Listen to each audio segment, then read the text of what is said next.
Welcome, everybody. Dr. Josh Long here with AME Podcast, kind of my quest to look at lifelong learning in music, meaning folks who play beyond the classroom and enjoy playing music and continue making music throughout their life.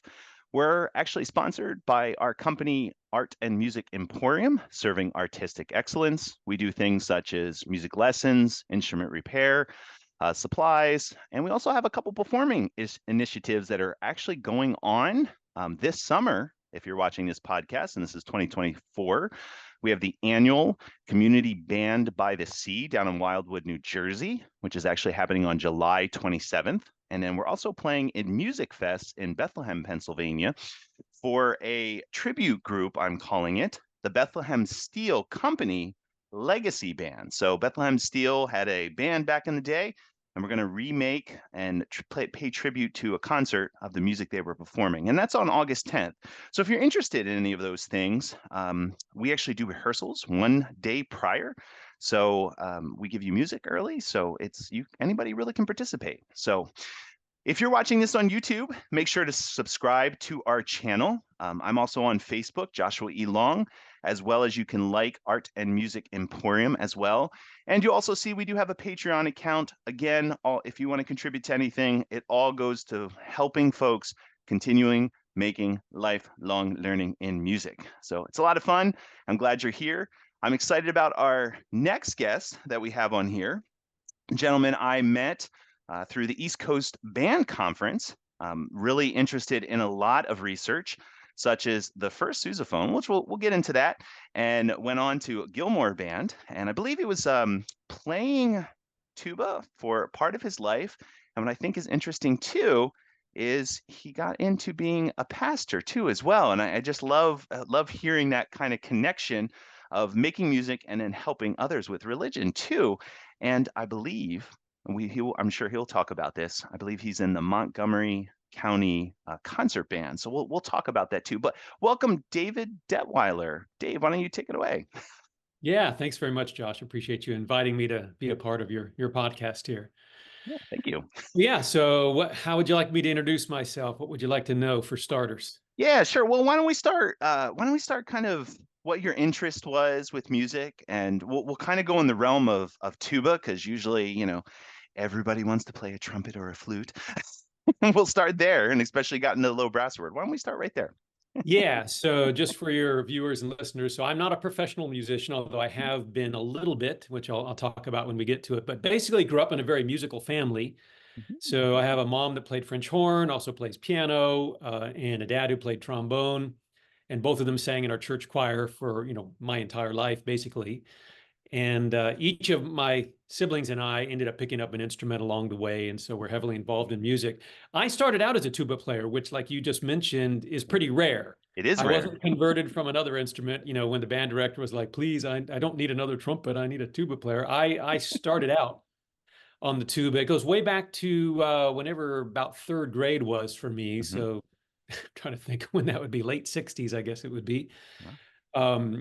Where I was at my elementary school, we were able to choose an instrument, and I chose the tuba. But the reason why is in 1965, 66, when I was 4 and 5 years old, my dad was teaching in Europe at that time. We were living in Wiesbaden, Germany. And as a little guy, I was just enthralled with the German bands that we encountered as we were living there over that period. And I was particularly captivated by the tubas. Awesome. I don't really remember that, but my parents tell me that from the time we got back to the States in 66, I was just determined to play the tuba. So when third grade came along and you could pick an instrument, I'm like, I want to play the tuba. And I remember the band director saying, well, you're not really big enough to play a tuba, because back then they didn't have the little 3/4 sizes. The 3/4 size, yeah. Yeah. What we had was a sousaphone in a sousaphone chair. Yep. Those green Winger chairs, I think was the maker. Yep. Where you could just crawl into it. And so that's how I started out. So I started out just basically playing a sousaphone in a sousaphone chair in my elementary school band. And then that continued on into middle school and then into high school. I ended up getting pretty good at tuba, especially in my high school years. And then ended up, when I went to college at University of Southern California, joined the marching band there. And that was really the last time in my at least young adult life where I Hmm. played the tuba. Once I graduated from Yeah. college, I didn't have my own horn, and so I went on a very long hiatus from playing. Hmm. And then it got recovered years later, which I can tell you at some point. But Yeah, yeah, definitely. so I've always been interested in tuba, and I love it. I always have. And kind of a thing to add, just as a note of parental pride. In I forget the exact year, but when our son, so we have two kids, we have a Uh-huh. daughter and a son, and our son is our second child that came along. So when both he and Elizabeth, Jonathan and Elizabeth started out in their elementary school in the string program because that's what they Hmm. start at initially. They both Hmm. played violin. But when Jonathan was going into fifth grade, he approached me and said, "Hey, I don't want to play the violin anymore. I would like to play the tuba." And he had never seen me play the tuba because I didn't have a tuba and I never played in his young life, but he knew I had a history with the tuba. And I actually tried to talk him out of it because he's a really good musician. And I knew Hmm. that the music at that stage was not super challenging for the tuba, whereas it was more Sure. challenging for, the violin or maybe Hmm. trumpet or something like that. But he was determined to be a tuba player. And so after I, failed to talk him out of it, and he wanted to do it, I said, okay, let's make this thing happen. And so he is now the third generation of tuba player in our family because my dad, who's now 90, what is he at, 94, actually played tuba when he was a young kid as well, all the way through high Wow. school. Played sousaphone in particular, which I then played sousaphone, and then our son played tuba and sousaphone all through university. So he was in the Penn State Blue Band, our son, Okay. Okay. and was involved with the tuba section there. So yeah, so I have quite a history both backwards and forwards with the tuba in my family tree, which is kind of fun. So That's that's kind of the gist of how I got into tuba playing. Yeah, that's awesome. And if I may ask, and I'm going to ask you a couple more questions about it, but is any of the passed down of the same tuba, or has it been playing all different instruments? Well, you mean the instrument itself? Is there a family tuba? Let me ask you that. No, no, because tubas are expensive, Yeah. and so Hmm. they were always provided by the schools. Okay. So I think I'm pretty sure all the instruments I played through school were made by F.E. Olds and Company, which was Hmm. a company that's long since gone that Yep. made horns, I think in Fullerton, California. I'm born and Yes, raised in correct. Southern California, and so that was a Yeah. local manufacturer. So the fiberglass sousaphone I played, I think was an Olds sousaphone from way back then in the 60s or 70s. When I got to high school, they had F.E. Olds, I think they're now called 099 four valve Hmm. tubas, actually really sharp little horns. Hmm. And so that's what I played all through high school. That's what I got really good at. It was a B flat instrument with four valves. And then when I got to the university in the USC Trojan Marching Band, of course, back to sousaphone at that point, they Hmm. had uh, what was it? I think we had King sousaphones Yeah. in the marching band there, and there were 16 of those. And so those are the horns that I play, but I owned none of them. And when I graduated from college, I had no horn. But Yep. fast forward again to when my son was entering fifth grade and he wanted to play tuba. Hmm. The band there at the local middle school had those little 3/4 size Yeah. tubas, like made by Werrell, I think was the company that they had. Yep. So he brought that home, and so I started dinking around on his little miniature tuba and thinking, oh, I used to be so good at that. I'd love to start playing again. And so you mentioned the Montgomery County Concert Band. I'm Hmm. technically not active with it now for Oh, reasons okay. I'll get to later, just because I'm Yeah. not able to with my schedule. Sure. Back then, I found out that they were a local group that was pretty good. They Hmm. rehearsed 10 minutes from my house. Hmm. And so I thought that'd be fun to get back into playing. And so I went to audition for the band, but all I had available to me was my son's elementary school little tuba. So I'd Yeah. take that little guy with me to the band to audition. And of course, the tuba section, which was like 5 strong at that time, it's a pretty big band. They were all kind of looking at me like, oh, how cute. This guy brings his little baby tuba. But they were good sports about it. They let me in the band.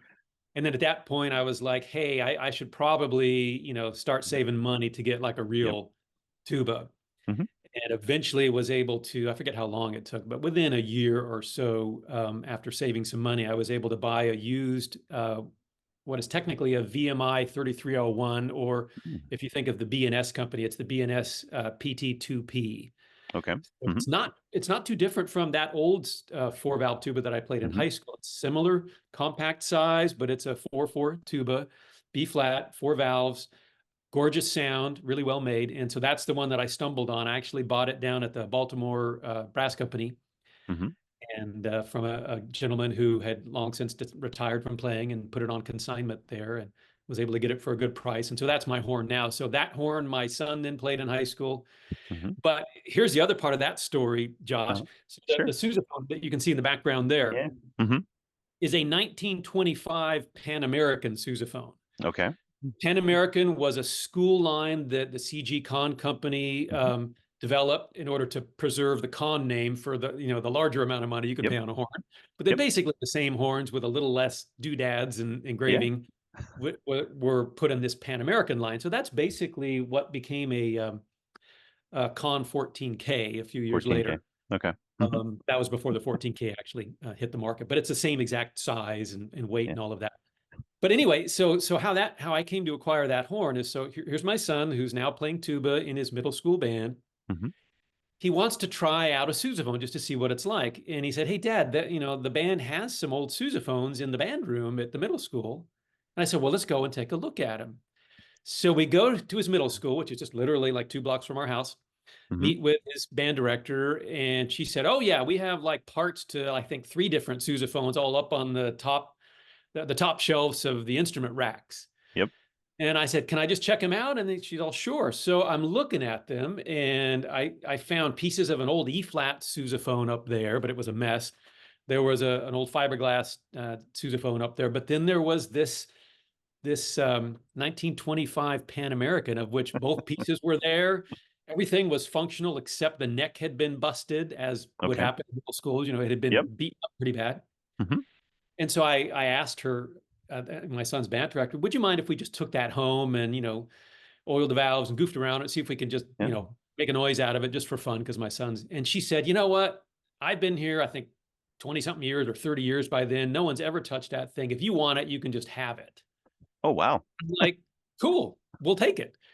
So we brought it home. It did not look like that at the time. Sure. It was, because it's silver plated, it was really a dingy, dark black, Yeah.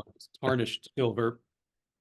So I researched how to polish up an Mm-hmm. antique instrument, and got a really good recipe that involved a little bit of Tarnex and a lot of elbow grease, and I think it was baking soda, and then eventually some Haggard's silver polish. Anyway, so we got Mm-hmm. it to look like that.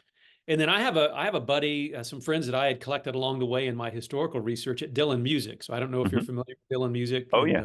New Jersey, Yep. South. So Steve Dillon's become a good friend, and Matt Walters has become a very Mm-hmm. dear friend as well. So I set up an appointment saying, "I've got this old Pan American sousaphone. I'd like you to check it out and see what it would take to get it back into playable shape." And so they're like, "Bring it on in." So I bring it in, and he's like, "This is a pretty good horn." And I said, "Okay, what would it take to get a new neck?" And of course, it needed bits as well. So, Mm-hmm. it was doable financially. It was only a couple $100 if I remember right.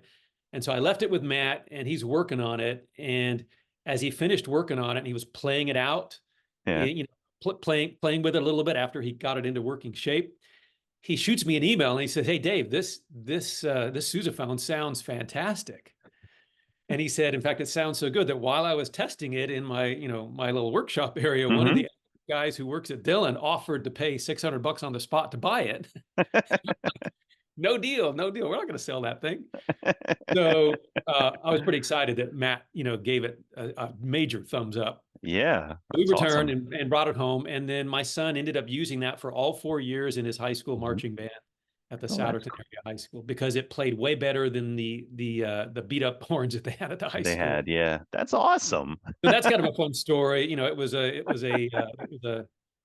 We saved it, from the Yeah. captain, basically. Yeah.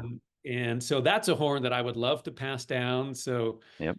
Jonathan played it, and, when he and his soon to be new wife, Molly, if they have Yep. kids and if they're interested at all in the tuba, man, I'm going to pass that down. In 1925, technically it's a Pan American 64K. That's the Wow. technical name. It sounds awesome.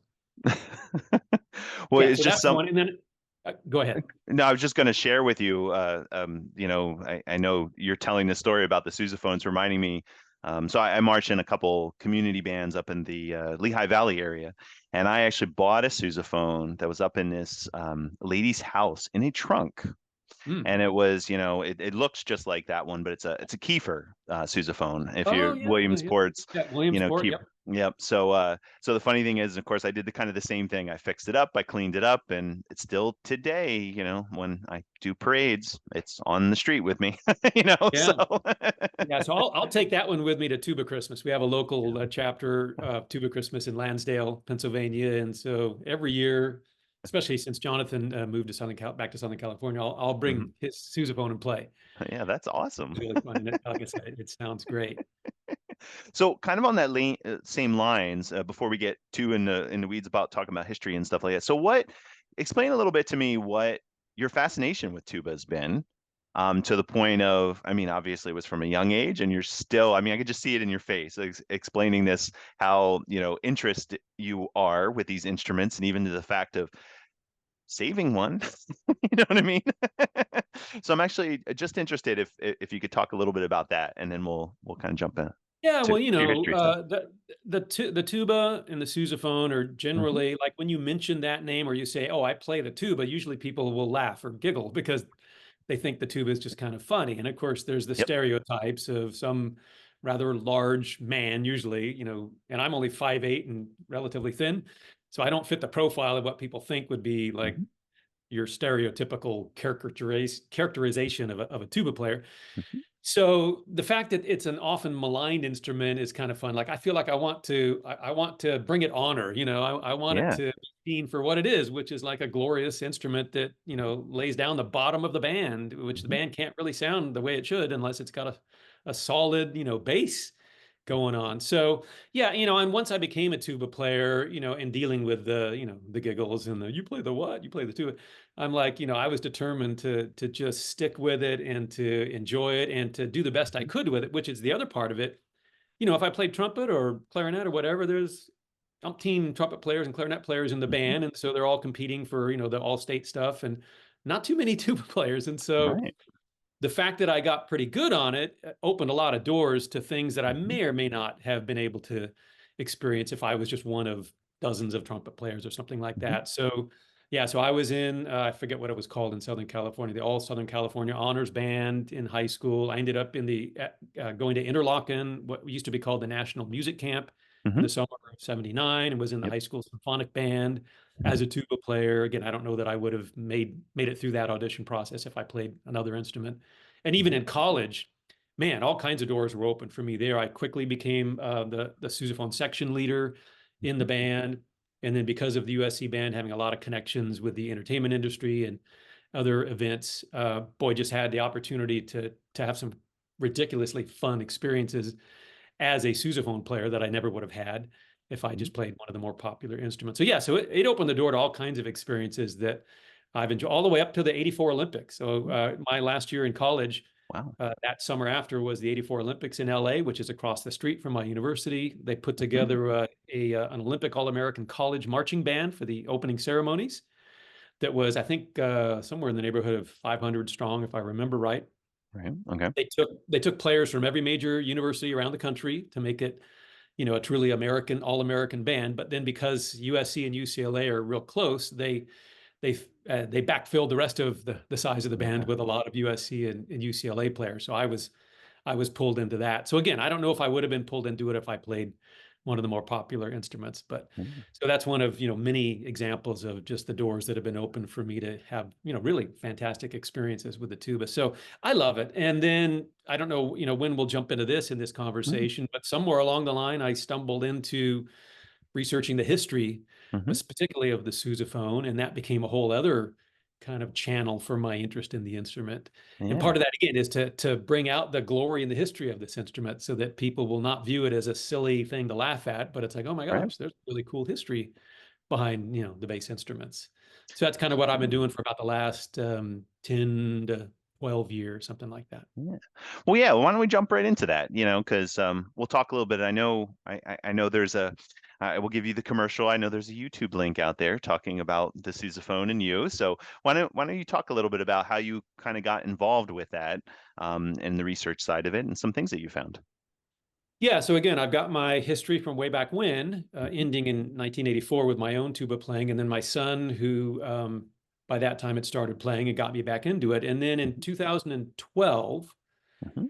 I went on sabbatical from my pastoral role, and it was, Mhm. I think, 3 or 4 month sabbatical. And our family ended up, doing some traveling together. And I ended up back at Interlochen, Michigan for part of that sabbatical, just because I Mhm. wanted to go back to a place that I loved and missed. And we were going up to Mackinac Island anyway to spend some time there as a family. And that's, only a handful of hours away from Interlochen. So we go back to the Interlochen Center for the Arts there. We stay in a little cottage on one of the lakes and had a Mhm. lovely time. But I remembered from my days of working there and, Mhm. and being a student there way, way back in the late 70s and then the early 80s, that they had an instrument collection that was Mhm. largely displayed in this long concourse called the Giddings Concourse on Okay. the campus there. I don't know if you've been there. Mhm.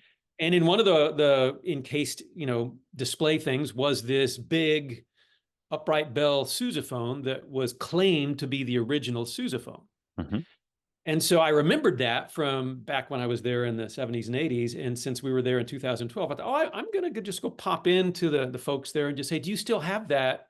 I walked down the Yeah. concourse. It was no longer displayed. Other stuff Mhm. was being displayed. So I said, hey, where did that sousaphone go? And they invited me down to the archives and the Mhm. basement below the library there, or down by the library. And sure enough, the whole Greenleaf collection. Greenleaf was a guy who ended up succeeding Kahn at the Kahn Company. Mhm. He had created a collection of instruments and then donated it to Interlochen, I think Mhm. in 1970ish or something like that. So they inherited, among all these other wonderful old instruments, this wonderful sousaphone Mhm. that, again, as far as anyone knew, was the original sousaphone. Mhm. So I go down and talk to the curator there. His name was John Beery. He's long since retired now. And he gave me complete access to the horn as well as some other gorgeous old sousaphones they have down there. And I'm checking it out. I'm reading the information they have on it. He let me play it. I took pictures with it. It was really fun. Yeah. And Wow. then we left Interlochen. And at that point, I'm like, I don't know. There were some of the things that were said about that tuba that just didn't sound quite right about the history. Right.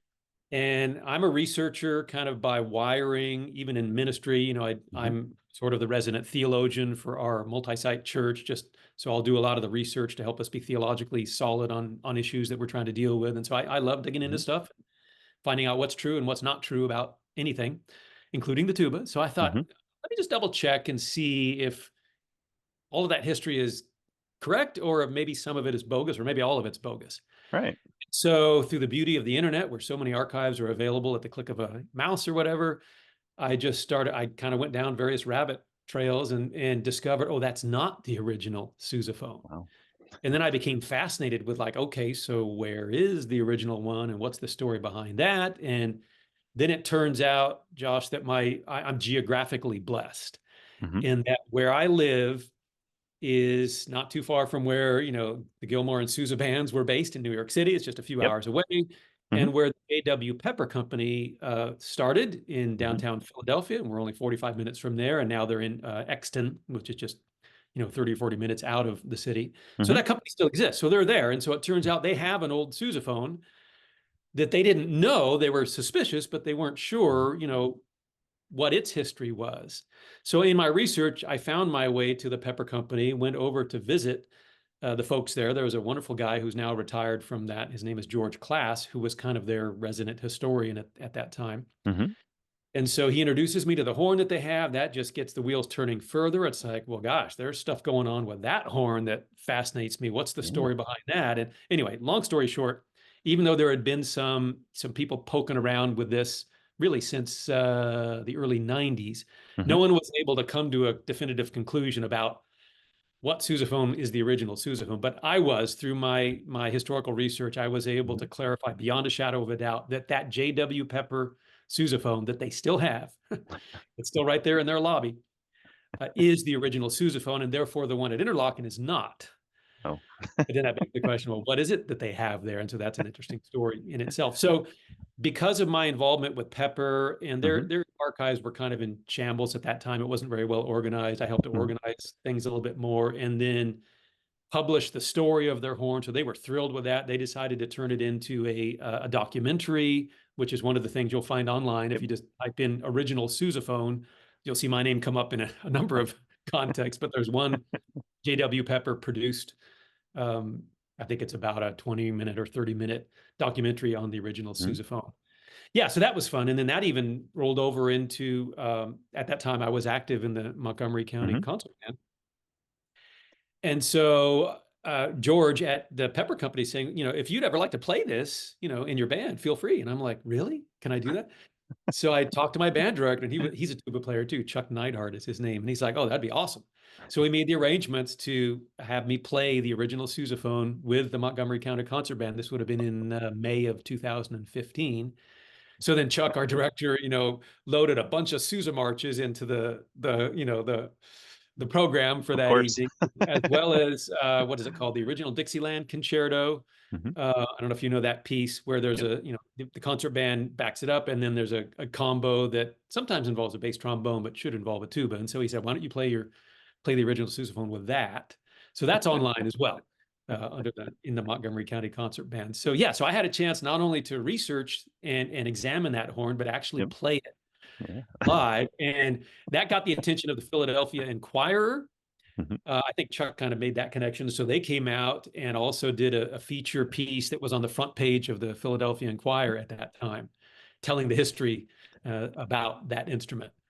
So that was super Awesome. cool. And so that just completely sold me on where else can I go to Yeah. find out, some fun history about either the sousaphone or tuba or Yeah. whatever. And I just haven't stopped since.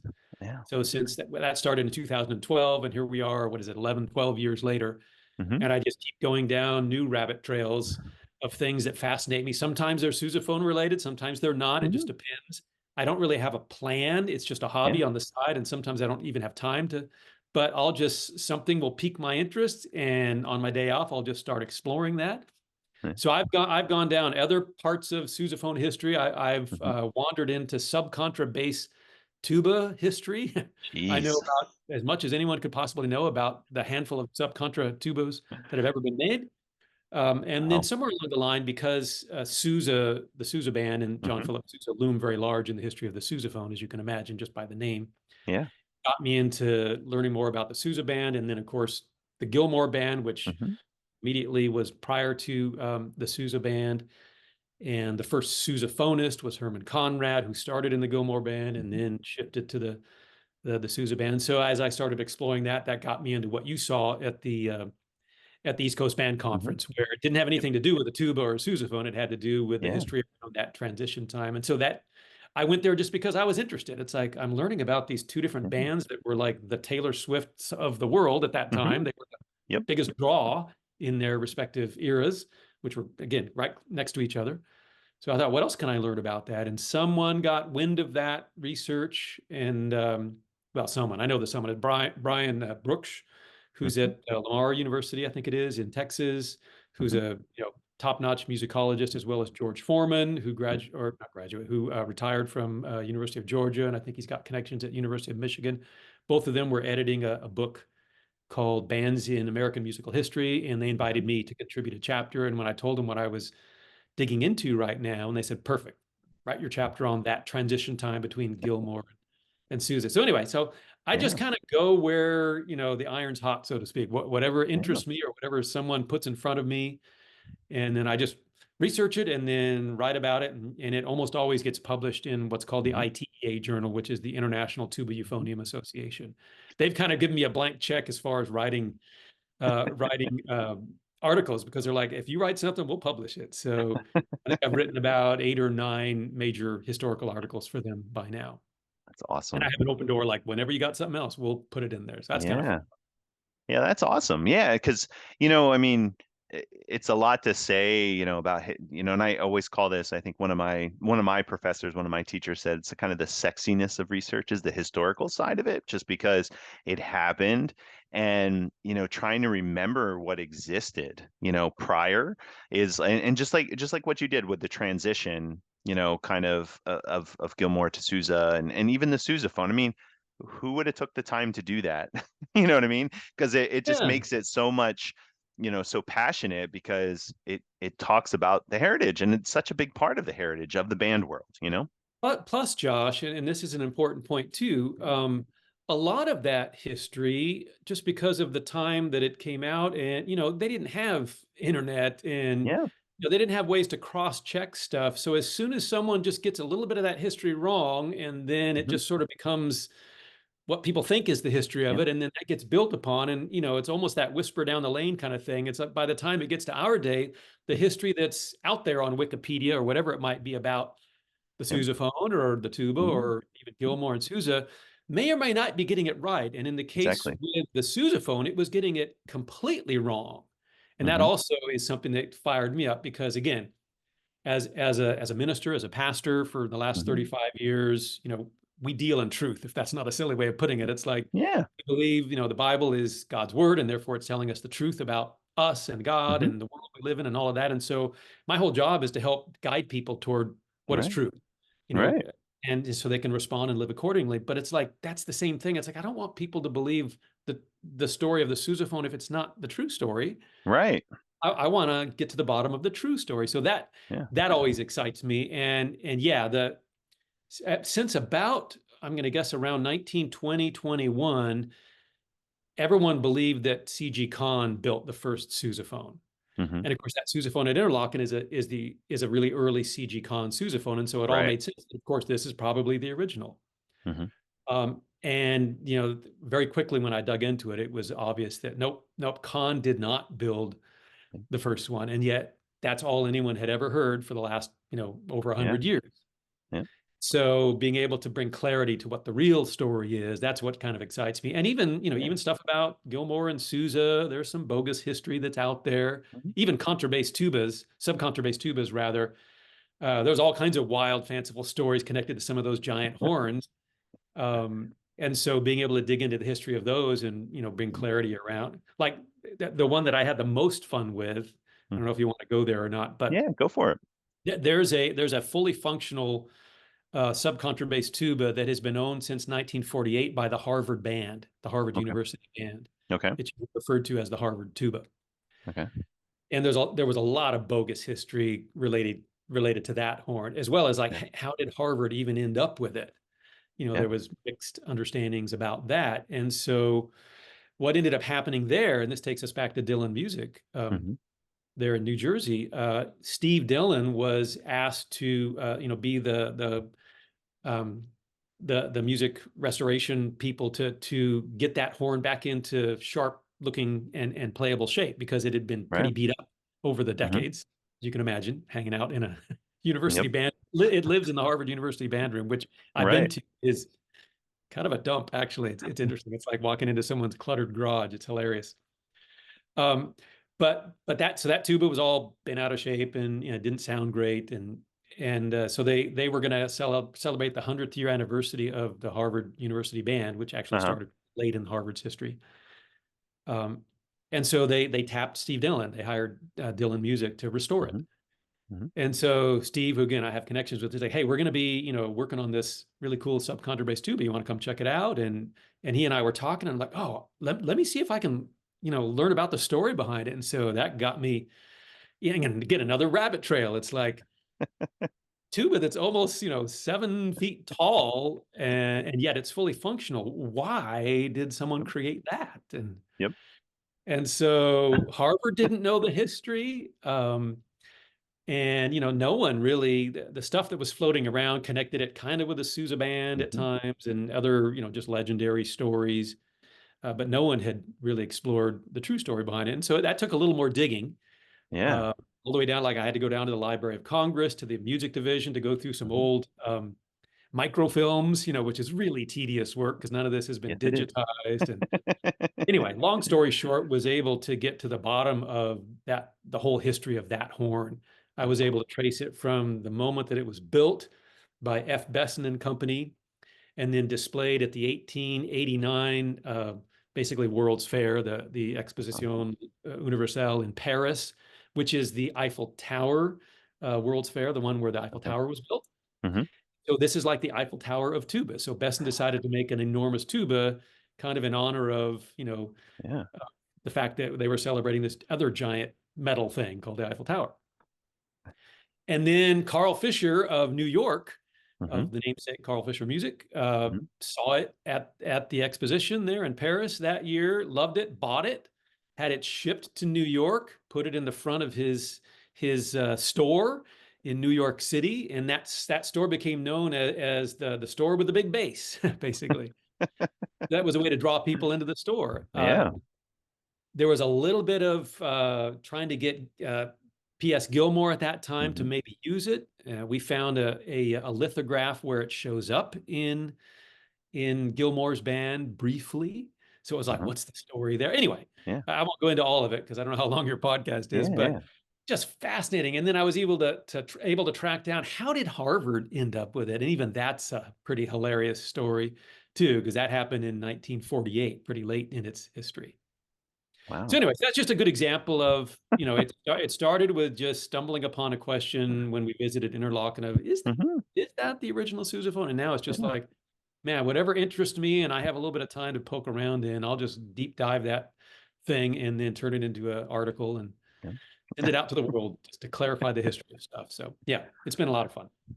Well, that's awesome. And I just wanted to share this with you because as you keep talking about this, I keep thinking in my mind too, this whole Bethlehem Steel Company band thing. So I went to Arts Quest, at Steel Stacks in Bethlehem, and there was this large picture of the band on the wall. And I was like, what is that? And that's how it started, which ended up being like, it's just like you. It's like you go down those rabbit holes, you find out what it was, where it existed, became an article. Now we're doing a band thing with it. It's Yep. just Yep. it's just amazing, and it's just like you said, it's a lot of that stuff is not archived so much as today, where it's so easy, how we can record it and put it here, and it's so compelling to see it kind of show up, you know what I mean, and Yeah, learn about it. even I don't know if I touched on this at Yeah. all at the East Coast Band Conference, but you guys are probably more than aware. Band history is just not something that gets a lot of traction in Yep. musicology. Or it's like there's not a lot of research being Yep. done on bands Yep. because they're sort of the less interesting or less important thing than orchestras or whatever else. Yep. So even the book that I contributed to is sort of an attempt to bring top-notch scholarship to the Mhm. band world, and so that's kind of cool too, is Yeah. kind of raising the honor of just band history, especially in Yeah. America, because like I said Mhm. before, people don't realize that. Like, think of right now where Taylor Swift is the biggest Mhm. thing in the world. Mhm. Fast forward 100 and something years from now, what if nobody even knew Taylor Swift existed practically? Right. That's kind of how Exactly. it is with Gilmore and Sousa. Mhm. Gilmore, for sure, like nobody even know. You mentioned Gilmore, they're like, who? Oh, you mean Gilmore Girls, that TV show? So they have no Right. idea who you're talking about. And Sousa, there's still a little bit of residual memory, but not much. Mhm. And yet they were the biggest musical attraction in the Mhm. world during their heydays. Yep. And so just being able to keep that history alive Mhm. and clarifying that history rather than some of the legends that have, you know, Mm. been generated around their histories. But there's just not very many people poking around in that Yeah. history. There's Yeah. really only, a small number of us, which is why I got pulled into that book. I'm not a professor of nothing. I have a couple of master's degree in theology, but that doesn't help Yeah. with musicology. And so Yeah. they pulled me in because there just there weren't a lot of people Yeah. that were doing high level research in band history like the handful of us are. And so, yeah, so it's fun to be able to bring that stuff to Yeah. light and clarify it. What happens is, being a student of college music, I will say that, we go up to like the end of the 1800s, 1900s, and if we talk about it, I mean, we brush on it really quickly. I mean, it's not anything. That's how I ended up, at the East Coast Band Conference going there, because the day I walked in the first time, I was like, wow, because I learned so much in that short amount of time. Because, just like you said, for some reason we don't, keep that part of our Western canon, and I think a lot of it is because, and this is just my opinion. I think that, the bands were playing the transcriptions from the orchestra at that time because they were the radios, right? Because there was no electronic devices, and Mhm. I think that's the reason why. But at the same time, just like they all wrote music, you know. Oh, Sousa, man, It's, Sousa was a it's like, massive composer. Yeah. uh-huh. And it's Yeah, like, and some of his compositions are still, yeah, every 4th of July, whether yeah, people know it or not, they're going to probably hear a yeah, number of Sousa marches if they go yeah, to that thing in the exactly. park. Yeah. Well, Fireworks show. and it's funny you say this. I mean, it's even with being a band director and a teacher, I'll say, I'm a euphonium player, but I'll say I also play tuba. And when I mention sousaphone, oh yeah, sousaphone, like everyone knows that name, and it's such part of our history. Obviously his name is in the instrument, so But the same thing with the saxophone. Most yeah, people long since have lost track of who Adolph Sax was. exactly.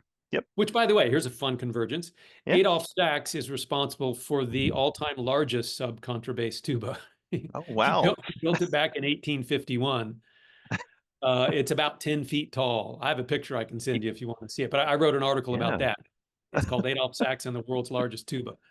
I So know. go It, figure. it it would just been awesome to, see him working because I know he, made the Alpha Clyde in the world. It's like I would just love to see that, when they were making those instruments and, how it was I call it the survival of the best, you know what I mean? And what ended There up you go. actually being used today, but it's just Hey, amazing. one more thing about Yeah. bands, it would be good maybe just to reinforce for your listeners, and maybe Yeah. they're aware, maybe they're not. But why does basically every middle school and every high school and even many elementary schools, why do they even have a band? Hmm. Yeah. And it's really because of that era, Yep. from the Hmm. end of the Civil War all the way Yep. through, at least the time that Sousa died, that had established Hmm. the band as sort of the go-to ensemble for communities, and then that kind of rolled over into schools. And then, of Yep. course, the school bands ended up being connected with football. Yep. And so it's like we're used to bands being in Yeah. schools, but they're there because of Yeah. people like Gilmore and Sousa. That's why we Yep. have school bands even still. And Yeah. and they yeah, they don't they they're not relevant culturally, so to speak, and yet Yeah. schools continue to Yep. sustain, those ensembles because number one, it's good for the kids, to be in Yep. part of a group, and of course with football, you got to have a marching band. That's Yeah. just the way we roll. But even concert bands, it's like we wouldn't have those if it wasn't Yeah. for that history in our country that Well, involved Gilmore and it Sousa.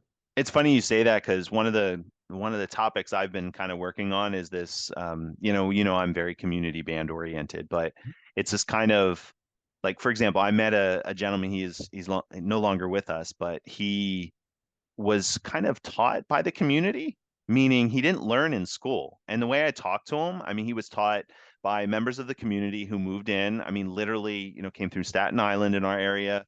He was a saxophone player. He had a saxophone teacher, private teacher. And then, he played in his church groups and all these different groups. But the way he talked about bands, he was like, oh, yeah, I was in the high school band. I played in the band.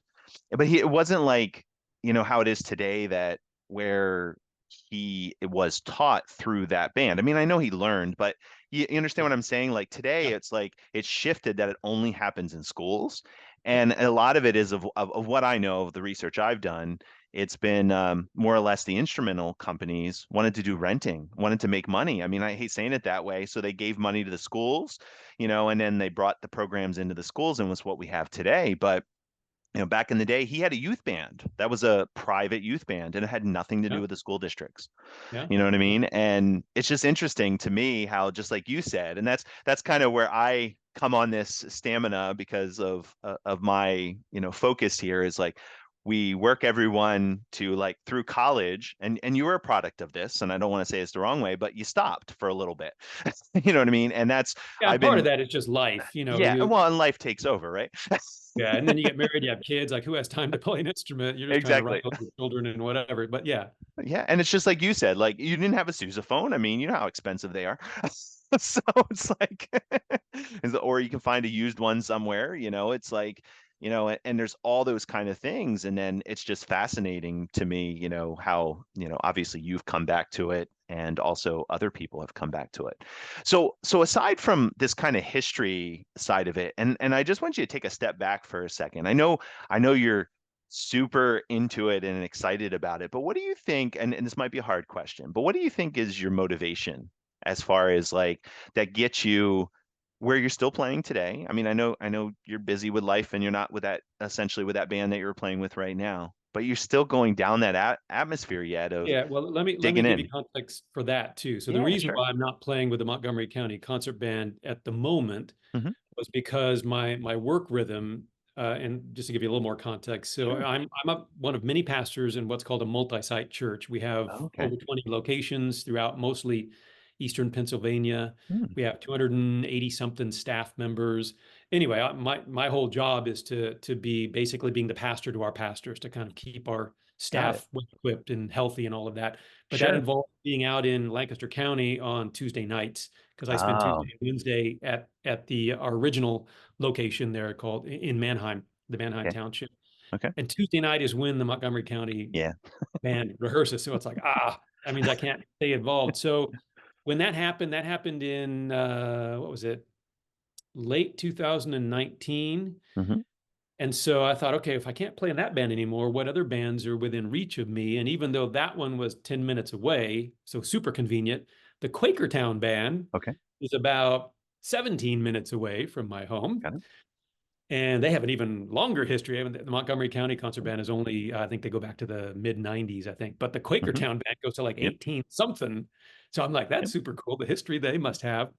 So in early 2020, make note of that, in early 2020, I start checking out the Quakertown band. And Yeah. you remember what happened in March of 2020? Yes.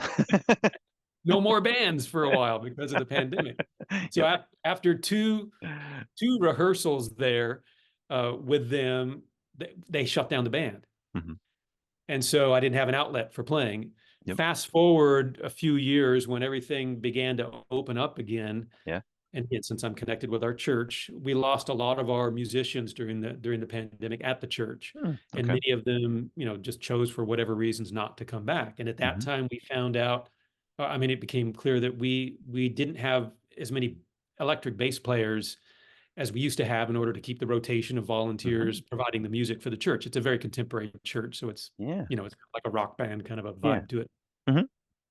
And I was turning 60 at that time, and my wife was like, "You should do something fun or crazy for your 60th birthday, or at least get yourself a over the top gift." And I'm like what? And then she's like, "Why don't you learn a new instrument?" And I'm like, "Oh, that's a cool idea." And I put that together with our lack of enough electric bass players, and I thought, I'm already a bass player. I also play guitar. I'm a longtime acoustic guitar player, so I know my way around a Yeah. fingerboard and the bass line. So I thought that's electric bass if you put those two together. So I told our worship pastor, "Hey, I'm going to start playing the electric bass, so count me in." So I became a volunteer, even as one of our pastors there. So that's my musical outlet now, as I Yeah. play electric bass. And because I've been doing that, I just don't have enough margin to be able to Yeah. Right. also return to a community band, because Yeah. I'm playing electric bass, regularly on a Right. monthly basis there. And that's my musical outlet. But I really miss playing the tuba for sure. Yeah. And it's really only once a year at Tuba Christmas now that I get to pull a Yeah. horn out and toot around on it a bit. But someday when retirement kicks in for me, Yeah. I'm going to find my way back to tuba playing Yeah. for sure. So now I forget what your original question was. That was a long way around. No, well, I was just kind of like looking at your motivation, and it's okay. I know you're like that, like with the history and with just music making in general. I mean, Yeah, you're. so I can answer that now. So Mhm. and this taps into my personal faith as well as my professional faith, if you want to call it that. I mean, Mhm. I'm a committed follower of Jesus, and my whole career is helping other people Mhm. become that.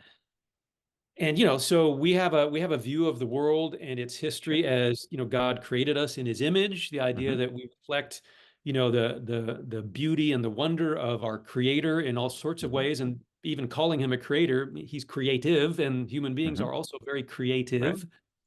And among the things that humans have created as part of an expression of God's grace is the gift of music, Mhm. right? Yep. And so there's just something good for the soul about music. Maybe you understand that too. And you don't even have to be a Mhm. person of faith to recognize it. There's just something about Right. music that is good for your soul. Mhm. It can express things. It can help you, deal with emotions differently than anything else can. And there's a beauty to it. There's a joy to it. There's a camaraderie around it. It's like humans are just better when they engage in music, whether as an active participant or even as a passive listener. There's just something about music that humans need and gravitate towards. So for me, I think that's what it is. It's like I'm just a better human being with music in the picture of my life. I listen to a ton of it, but I also produce as a Mhm. as a player, and I need that. It's good for my soul. I look forward to it, and especially as a pastor, where you're dealing with all kinds of challenges that people have in their life, and it can be heartbreaking at times. And music is just a solace and a comfort, and Like, when I need to be refreshed, music is my go-to refreshment. It's like on my day off, I'll oftentimes listen to just lots of music. I love to explore new music or stuff that maybe something in my research has tipped me off to, and I'll go down that rabbit trail.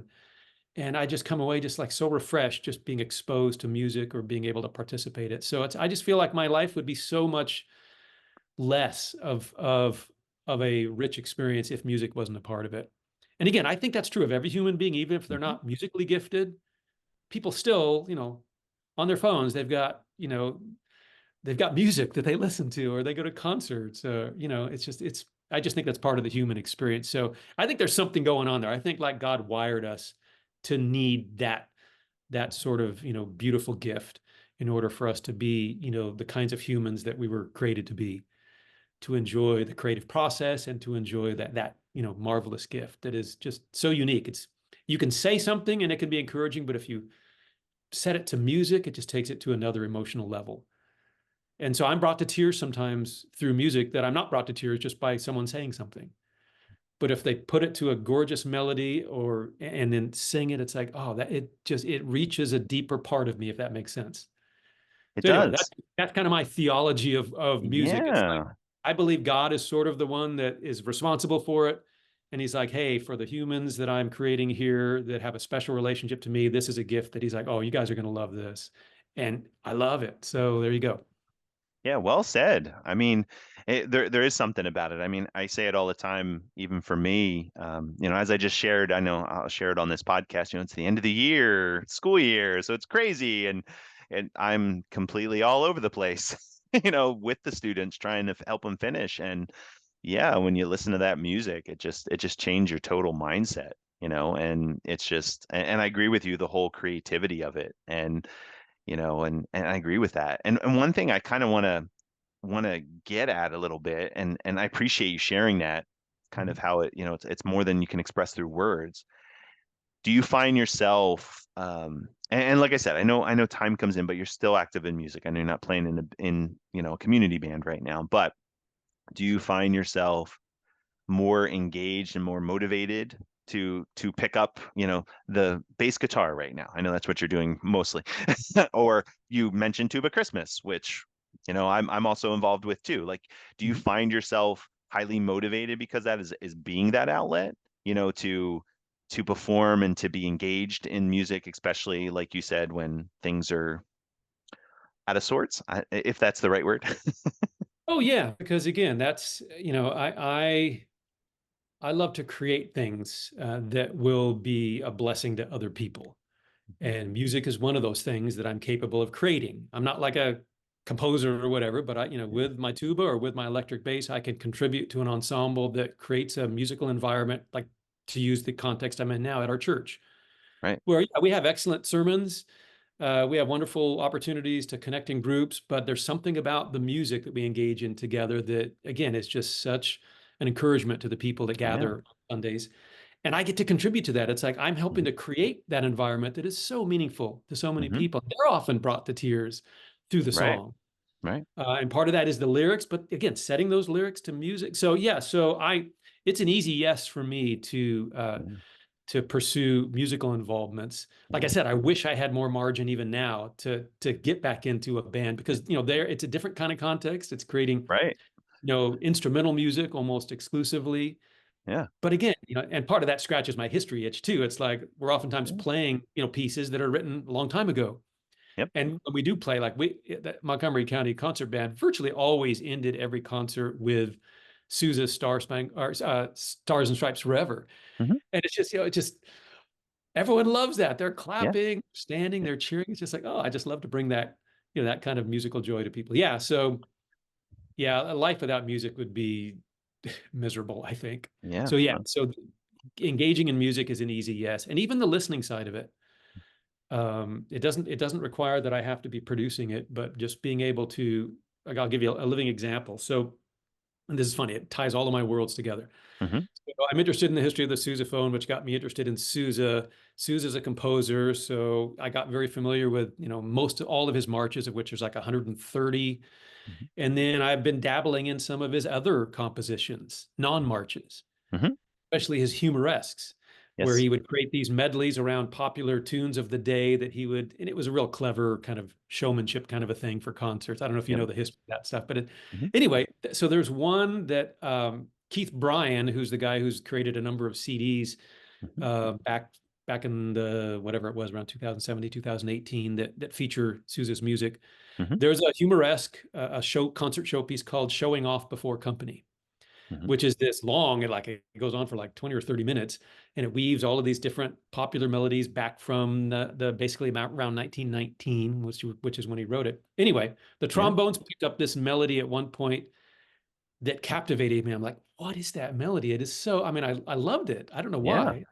You know, keep rewinding, so to speak, the track and playing it from the trombone parting it because I'm like, why do I something about that melody? And so that got the researcher in me digging up, and I found out it's an old Jerome Kern melody Mhm. from Yep. that around that time, from a Broadway musical from 1917 called "Till the Clouds Roll By." And then I started listening to various recordings of that, and so there's an example where my interest was piqued by hearing it a Sousa piece on an old CD, and then researching it and finding some Mhm. beautiful vocalized versions of it from some phenomenally gifted singers. The one that was most meaningful is Sylvia McNair, who was I mean, she's still alive, but she super world class opera singer. But she ventured into Broadway and jazz stuff, especially back in the late '90s. And so she did a recording of that song with Andre Previn playing piano. It's a simple, gorgeous accompaniment. So here I am, finding my way to that recording and Yeah. just being completely encouraged by the beauty of that composition. So again, Right. I had nothing to do with it. I just found my way to it.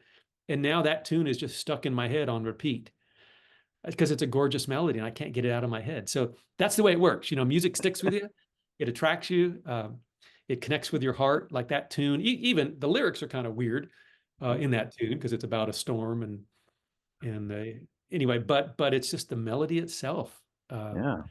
My heart just like resonates with it. So yeah, so there's a living example of how whether it's producing music or listening to music that I have not encountered or recognized in a long time. I love it.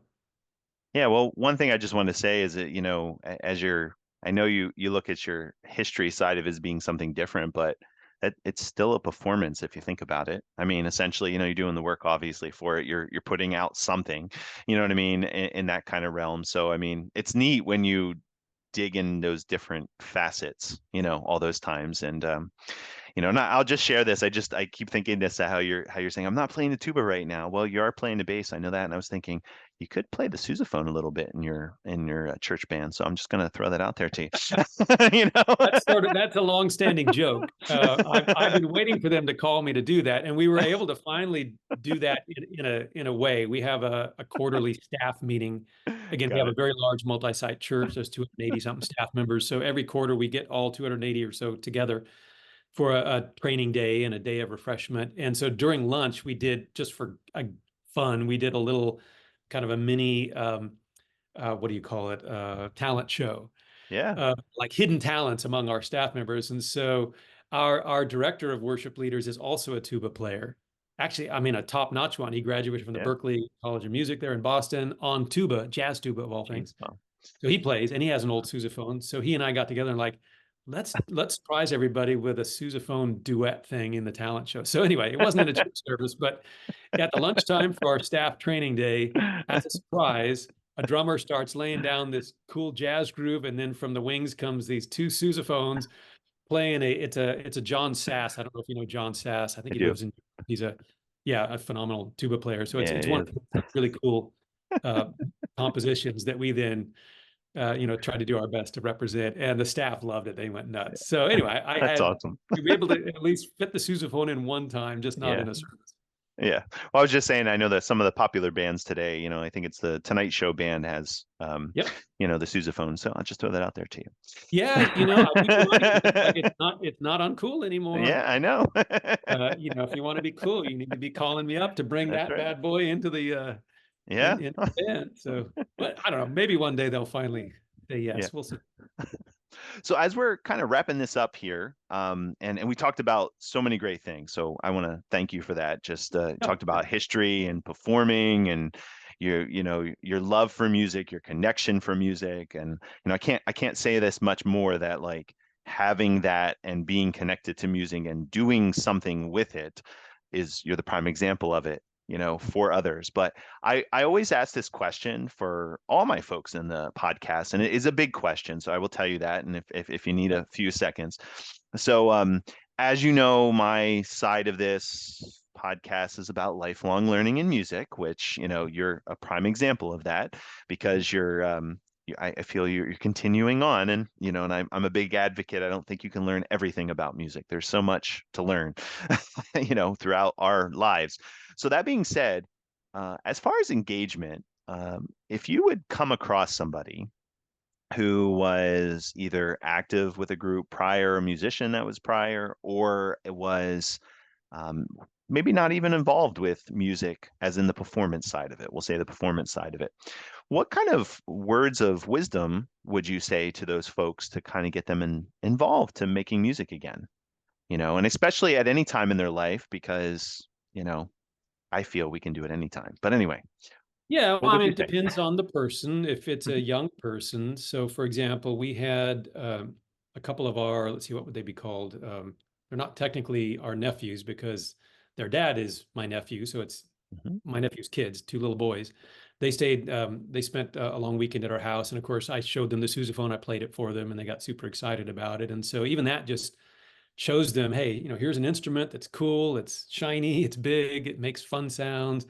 So, that just drops in their mind. It's like, and they have a piano in their home, so they've already been exposed to music. And so, I love encouraging young people to, explore music. And not everyone is going to have musical gifts. And so and plus, if they're athletically inclined and they're in sports, it's really hard to do more mhm. than one major activity. And Yep. that's fine. So there's that, certainly inspiring kids. I've done that before. I've done some, kind of demonstrating the tuba to some elementary Mhm. school classrooms just for that to get them excited about, you could think about the tuba because look Yeah. how cool it is and how fun it I is to played it play. when I was your age anyway. You know? Yeah, yeah. I mean, there's only a few of us, but good. Here we are, the two of us that can say that.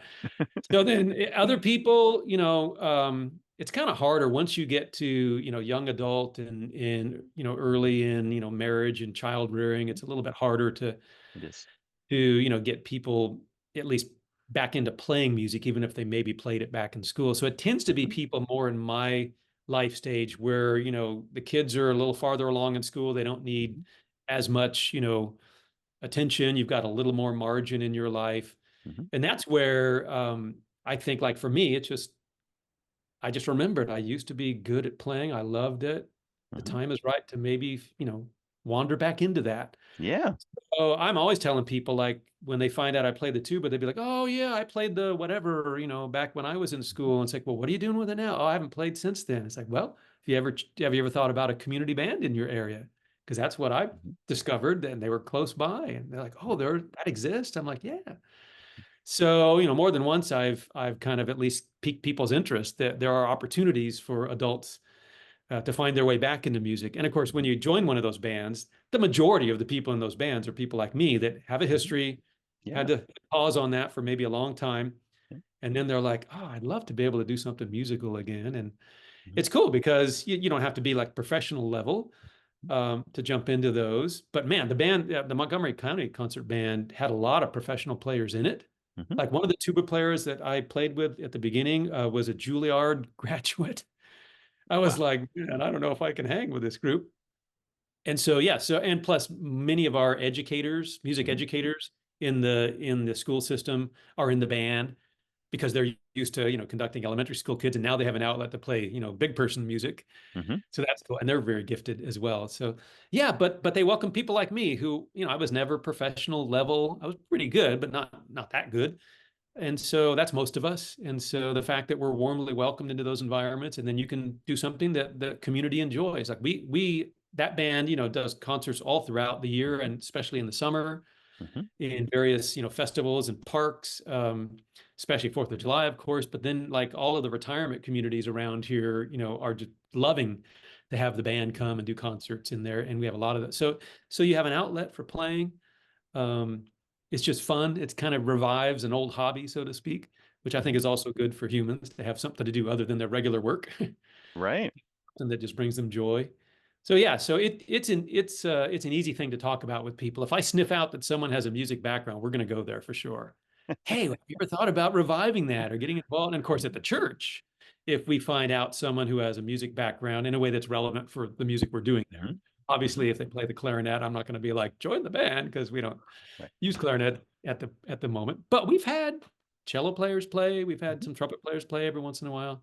But Yeah. man, if they play guitar, if they sing, Mhm. if they play keyboards, bass, drums, yeah, our churches are built around volunteer teams. We don't Mhm. pay musicians to pull off the Mhm. music in our church. We just utilize the talent that God has brought us at each of our locations. And Mhm. so when we find out here is someone that has a massive background as a piano player, it's like, Right. oh, you know what? You could use that here at the church. And they're like, really? And then we take them through our audition process, and more often than not, bring them on the team. So yeah, so it's an easy conversation as far as I'm concerned.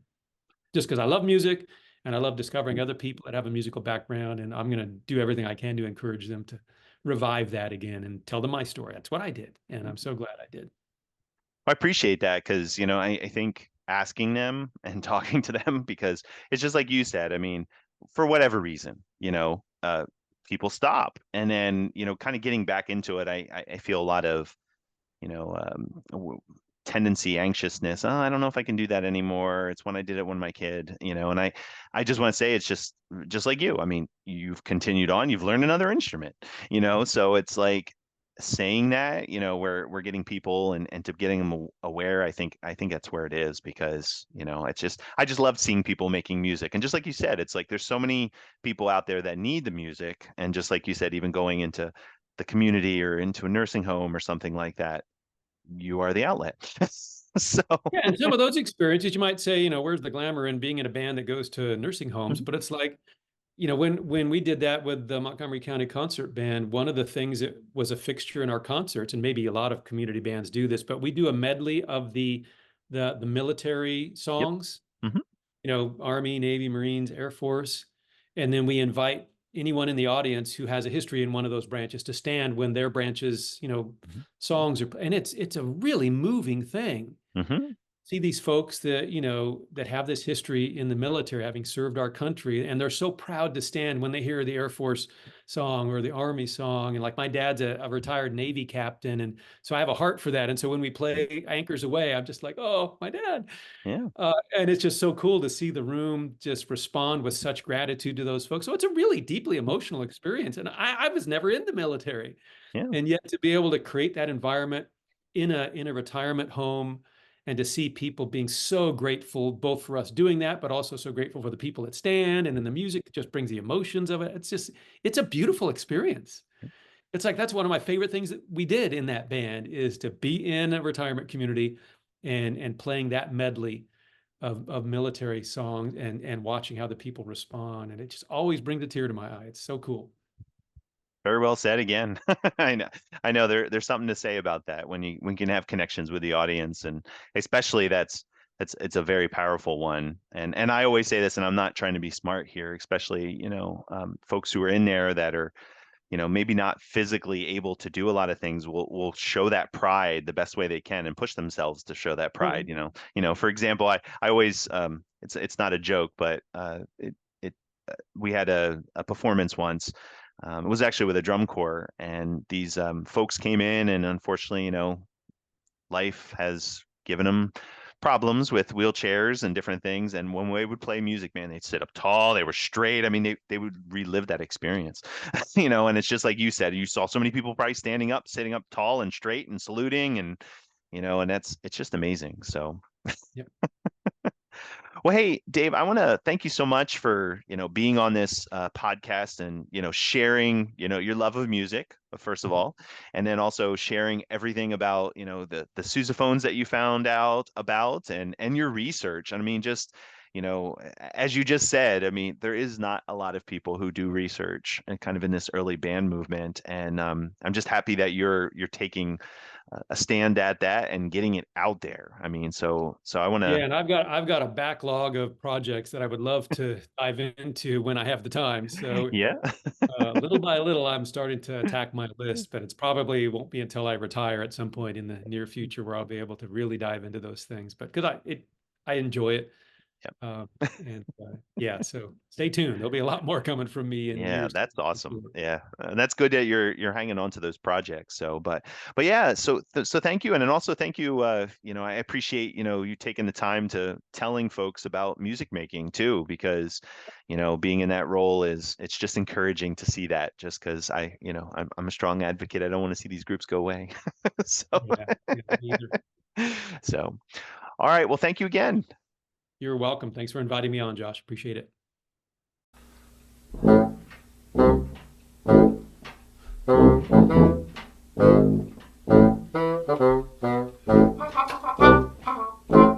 Thank you.